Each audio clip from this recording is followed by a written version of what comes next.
नमस्कार, खबरें भी तक देख रहे हैं आप। मैं आपके साथ मुमताज खान और मैं हाजिर इस वक्त अपना बेहद खास कार्यक्रम खबर की तह तक लेकर आपके दरमियान।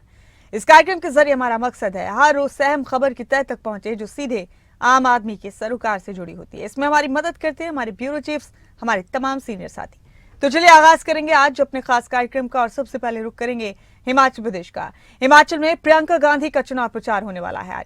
आज 5 रैलियों और 2 रोड शो करेंगी प्रियंका गांधी। आज चंबा में दोपहर 12 बजे जनसभा को संबोधित करेंगी। कांग्रेस प्रत्याशियों के पक्ष में प्रचार करेंगी प्रियंका और जनता से वोटों की अपील करेंगी।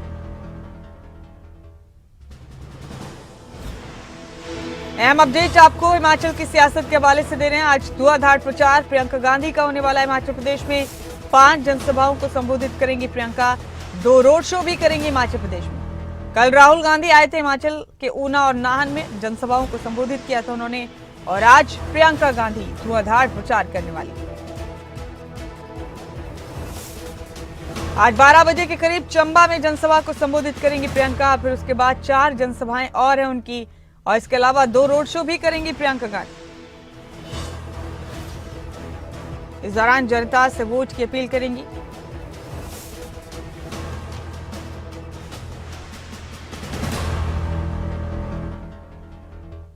अहम अपडेट आपके टीवी स्क्रीन पर। आज पहली जनसभा उनकी तो दोपहर करीब 12 बजे चंबा में होगी। कांग्रेस प्रत्याशियों के पक्ष में चुनाव प्रचार तेज हो गया है कांग्रेस का भी। और मेरे सहयोगी मनोज धीमान सीधे मेरे साथ जुड़ चुके हैं इस खबर पर। मनोज, अब कांग्रेस के स्टार प्रचारक भी हिमाचल का रुख कर रहे हैं। कल राहुल गांधी आए थे, आज प्रियंका पहुंचेंगी। 5-5 जनसभाएं उनकी आज एक ही दिन में, 2 रोड शो भी करेंगी बताया जा रहा है। आप बताइए मनोज, क्या शेड्यूल रहेगा प्रियंका गांधी का? कांग्रेस के लिए कितनी अहम है ये खबर?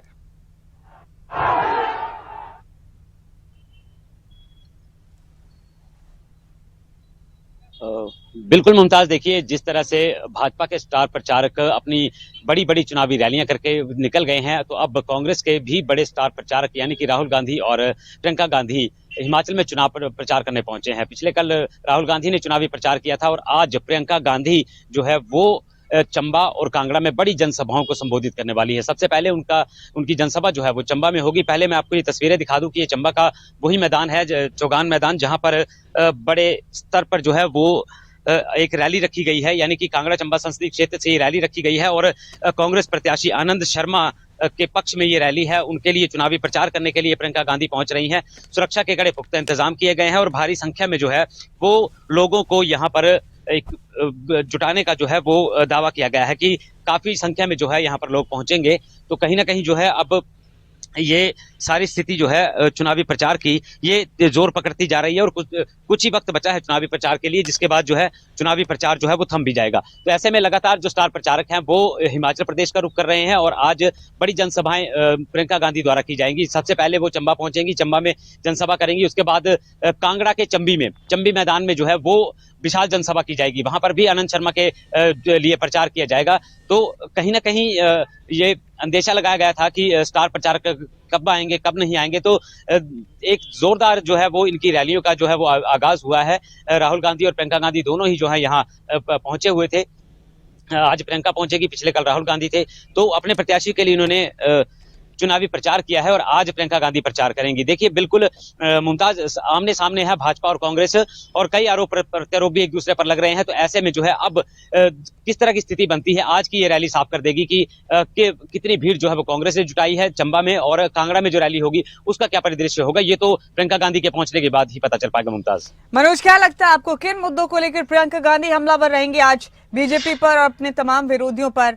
कौन कौन सी दलीलों से जनता के दिल में जगह बनाने की कोशिश करेंगे?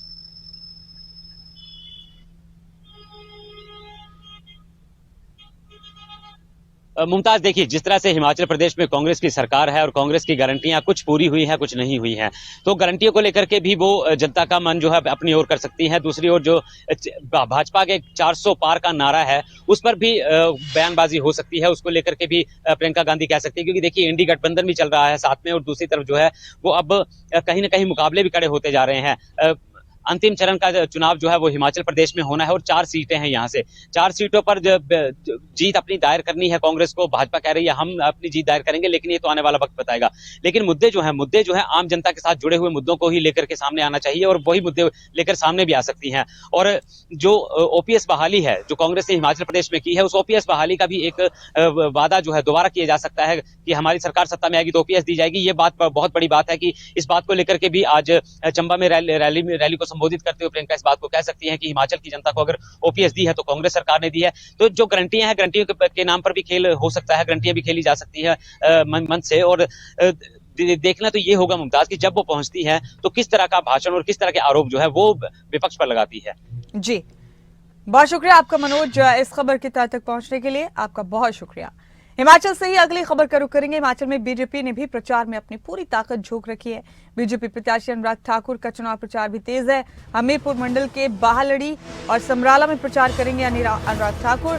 भोरंज मंडल में भी प्रचार करेंगे। बीजेपी प्रत्याशी अनुराग ठाकुर बड़सर दौरे पर भी रहेंगे। नेता प्रतिपक्ष जयराम ठाकुर भी बड़सर पहुंचेंगे और बीजेपी प्रत्याशी इंद्रदत्त लखनपाल के लिए प्रचार करेंगे। चुनावी रैली को भी संबोधित करेंगे जयराम ठाकुर।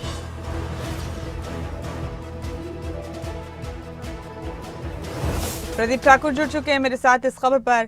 प्रदीप, अब कांग्रेस के स्टार प्रचारक पहुंच रहे हैं एक एक करके हिमाचल, और बीजेपी का चुनाव प्रचार भी धीमा नहीं पड़ा है। लगातार तमाम गतिविधियां तेज हैं बीजेपी की भी। अनुराग ठाकुर, नेता प्रतिपक्ष जयराम ठाकुर सभी एक्टिव हैं पूरी तरह से। जरा बताइए बीजेपी की कैंपेनिंग किस तरह से चल रही है हिमाचल में?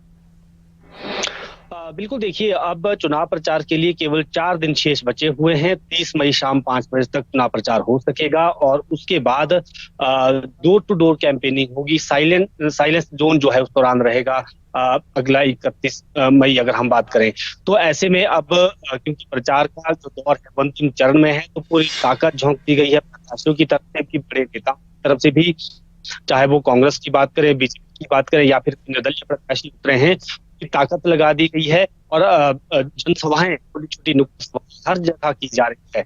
अनुराग ठाकुर जो हमीरपुर संसदीय क्षेत्र से बीजेपी के प्रत्याशी हैं और 5वीं लोकसभा ये चुनाव मैदान में उतरे हैं, तो ऐसे में इनका जो प्रचार है वो तेज हो रहा है। हालांकि इनके लिए अमित भी यहाँ से प्रचार कर गए हैं, लेकिन इनके अलावा क्योंकि खुद भी एक बड़ा चेहरा है हमीरपुर संसदीय क्षेत्र में, और यही हमीरपुर संसदीय इस वक्त हम कह सकते हैं कि राजनीतिक दृष्टि से अगर देखा हैवीवेट है। यहाँ पे जिस तरह से कांग्रेस पार्टी के यहाँ पर मुख्यमंत्री भी इस क्षेत्र से हैं, उप मुख्यमंत्री भी इस संसदीय क्षेत्र से हैं। और अगर बीजेपी की बात की जाए तो भाजपा के राष्ट्रीय अध्यक्ष भी यही हमीरपुर संसदीय क्षेत्र से ताल्लुक रखते हैं और अनुराग ठाकुर भी, और इनके पिता पूर्व मुख्यमंत्री प्रोफेसर प्रेम कुमार धूमल भी। तो ऐसे में ये इस संसदीय क्षेत्र को पहले से ही जो है राजनीतिक लिहाज से काफी मजबूत माना गया है। यहाँ का प्रतिनिधित्व तो ज्यादा रहा है प्रदेश में।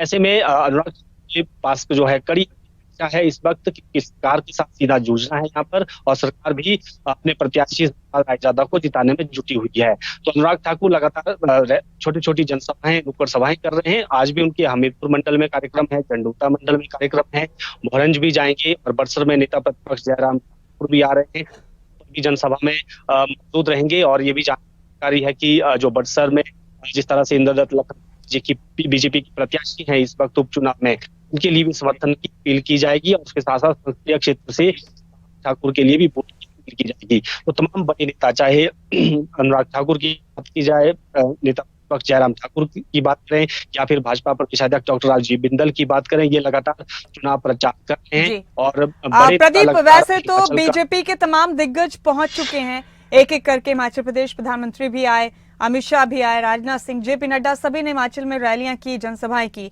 आइंदा जो 4 दिन बाकी हैं प्रचार के, क्या लगता है कि बीजेपी के बड़े चेहरे यहां आएंगे फिर से हिमाचल?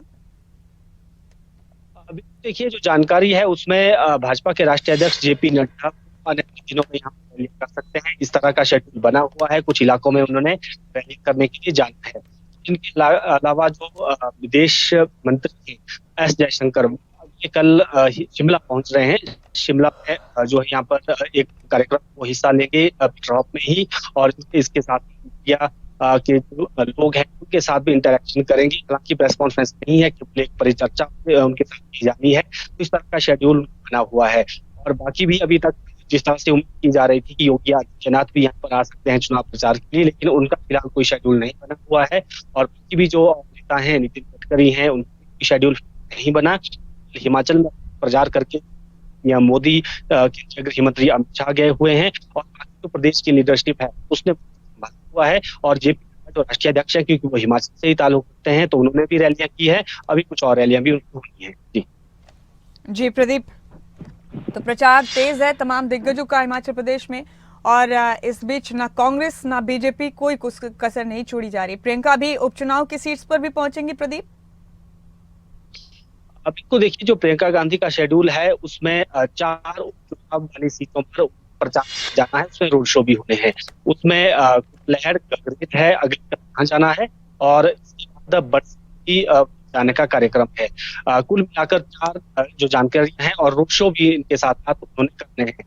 एक जानकारी है कि वो अलग अलग स्थानों पर जाएंगी, और खासतौर पर उपचुनाव का फोकस रहेगा, क्योंकि जब विधानसभा चुनाव हुए थे तो हिमाचल का सारा जिम्मा प्रियंका गांधी के कांधों पर था। और अब जिस तरह की स्थिति यहाँ पर बनी है, तो ऐसे में अब प्रियंका गांधी अपनी पार्टी पर कैसी नजर आएंगी, किस तरह की परिस्थिति बनी है, किसकी वजह से बनी है, और आगे सरकार का विजन क्या रहेगा। और कांग्रेस पार्टी अगर सत्ता में, कांग्रेस जो गठबंधन है, इंडिया गठबंधन है, वो सत्ता में आता है, तो क्या उसमें रोड मैप रहेगा उसके आगे बढ़ने का। ये सारी बातें गांधी इन 4 दिनों में यहाँ पर करती हुई नजर आएंगी, चाहे जनसभाओं करनी हो या फिर रोड शो हो। मंडी में भी उनका एक रोड शो होना है, कुल्लू में भी उन्होंने कुल्लू में भी जनसभा को करना है, क्योंकि इसी संसदीय क्षेत्र में लाहौल स्पीति भी पड़ता है, जहाँ पर एक उपचुनाव होना है।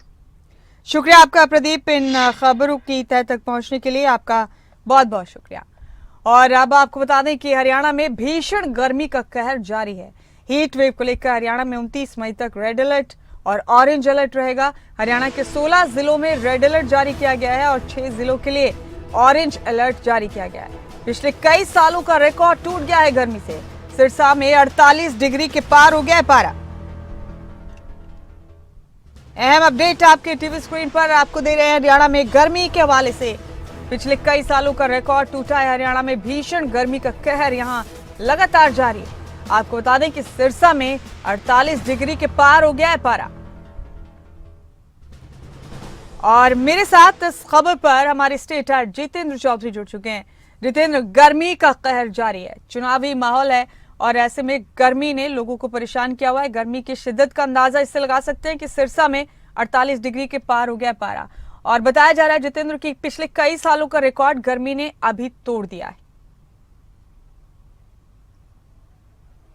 देखिए, बिल्कुल मुमताज, गर्मी की वजह से पिछले करीब 26 से 40 साल का रिकॉर्ड जो है वो टूटते हुए नजर आया। हरियाणा में 26 साल और पंजाब के अंदर 40 साल का रिकॉर्ड जो है वो गर्मी का टूटते हुए नजर आया है। तो वहीं चंडीगढ़ के अंदर भी जो पारा है वो अब 45 डिग्री के पार पहुंचते हुए नजर आएगा, क्योंकि रविवार को यह 44.5 तक दर्ज किया गया है। तो ये दर्शा रहा है कि गर्मी का कहर किस तरीके से बढ़ रहा है।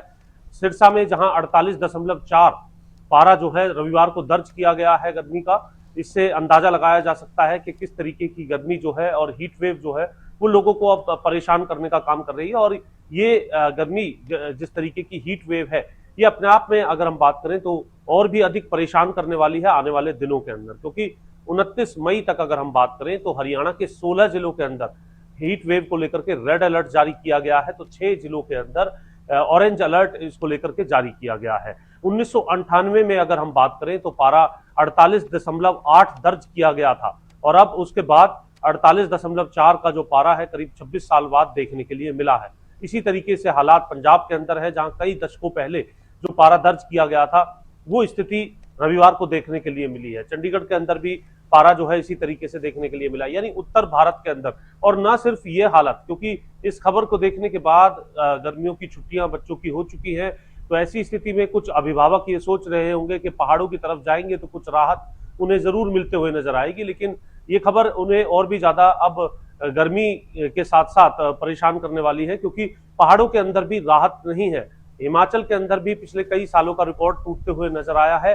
ऊना सबसे गर्म जो है वो हिमाचल के अंदर देखने के लिए मिला है। तो ये कहा जा सकता है कि हिमाचल में भी गर्मी को लेकर के कोई बहुत ज्यादा राहत जो देखने के लिए दिन के समय नहीं मिल रही है, और पारा जो है वहां पर भी इसी तरीके से बढ़ते हुए नजर आ रहा है। हालांकि कुछ एक अंतर जो है वो जरूर है, लेकिन इसके बावजूद भी वो राहत भरा अंतर नहीं है, वहां भी गर्मी लोगों को इसी प्रकार से दिन के समय में सताते हुए नजर आ रही है। और जो ये हीट वेव है, अगर इसी तरीके से आने वाले दिनों के अंदर अगर बारिश नहीं होती है तो ये हीट वेव अपने आप में कुछ लोगों को और भी अधिक परेशान करने वाली है, सांस लेने में दिक्कत को लेकर के। और अगर इसमें प्रिकॉशन ना बरते जाएं तो इसको लेकर के और भी अधिक खतरा जो है वो बढ़ सकता है। तो ये कहा जा सकता है कि हीट वेव से लोगों को जो बचाव को लेकर के तमाम मेजर्स हैं, गला सूखने पर पानी पीने को लेकर के, या फिर अपने आप को हीट वेव से बचाए रखने को लेकर के गैर जरूरी काम को जो है फिलहाल टालते हुए कुछ समय के लिए जो है सुबह और शाम के समय जब पारा थोड़ा कम होता है उस वक्त अगर काम किए जाए तो ज्यादा बेहतर होगा। यानी एहतियात बरतने की आवश्यकता है और इसे बिल्कुल भी हल्के में जो है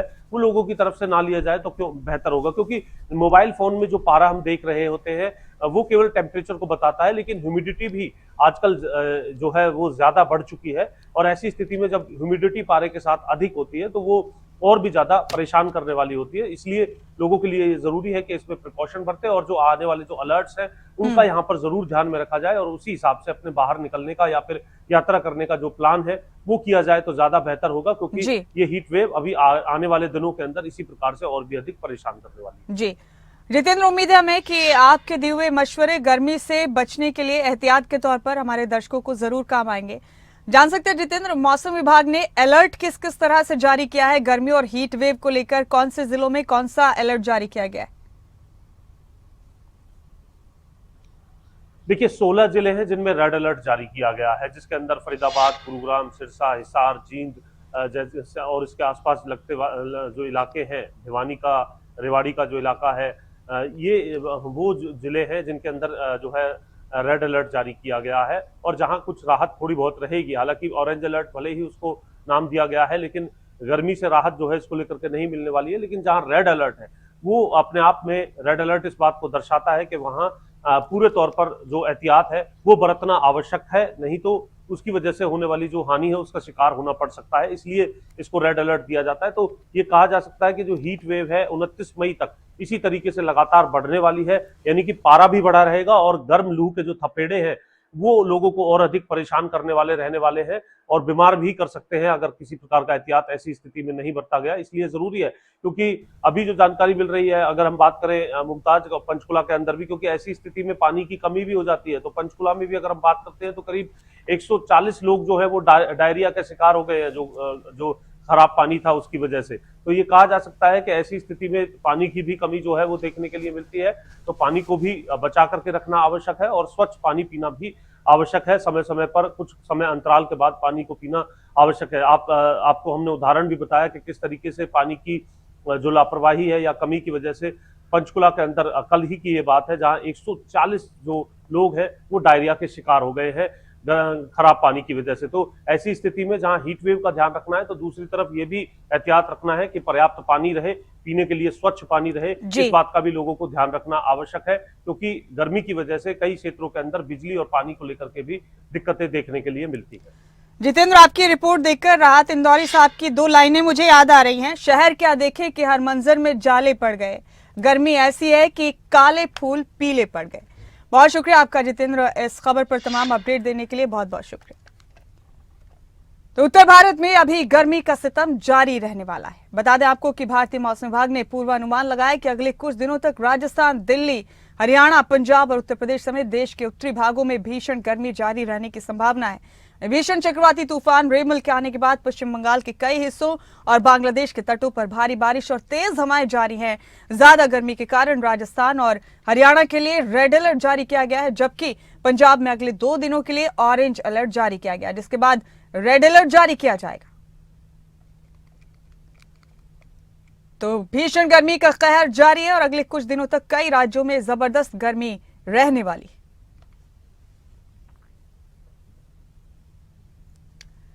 और खबर की तह तक में रुख अब उत्तराखंड का करेंगे कि बैकबोन कही जाने वाली उत्तराखंड की 4 धाम यात्रा में परिवहन विभाग के सामने ओवर रेटिंग एक बड़ी चुनौती रहती है। इस दौरान प्रशासन की तरफ से तय किए गए रेट को अनदेखा करते हुए कई वाहन संचालक यात्रियों से ज्यादा शुल्क वसूल करते हैं।